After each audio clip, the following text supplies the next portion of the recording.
Assalamualaikum dan salam Malaysia Madani.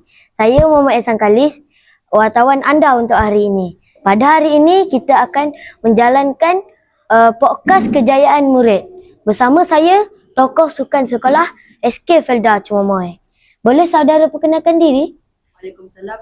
Nama saya Muhammad Hamzah. Saya pemain hoki di sekolah ini.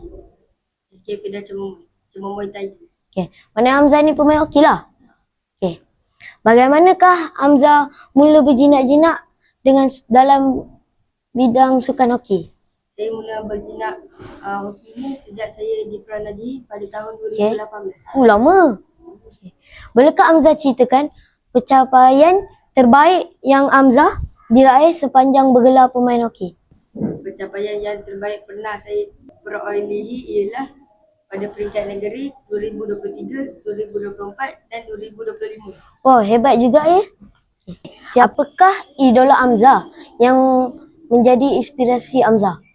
Idola yang menjadi inspirasi saya ialah Datuk Menawan Nawawi kerana skill dia sangat pantas dan saya pun pantas dalam latihan hoki. Maknanya Hamzah punya skill, Hamzah ikut dia? Lebih kurang. Okey. Apakah cabaran utama yang Hamzah hadapi sepanjang bergiat dalam sukan hoki? Cabaran utama saya ialah memberi masa antara pembelajaran dan latihan hoki. Bagaimana saudara mengatasi cabaran tersebut? Saya membahagikan masa dengan baik dan sentiasa berdisiplin. Apakah nasihat Hamzah pada rakan-rakan yang ingin berjaya dalam bidang sukan?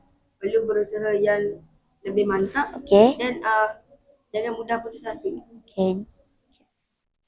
Apakah harapan Hamzah pada masa hadapan dalam bidang sukan? Harapan saya ialah menjadi pemain hoki yang sangat terhebat dan mewakili peringkat negara. Semoga impian anda tercapai.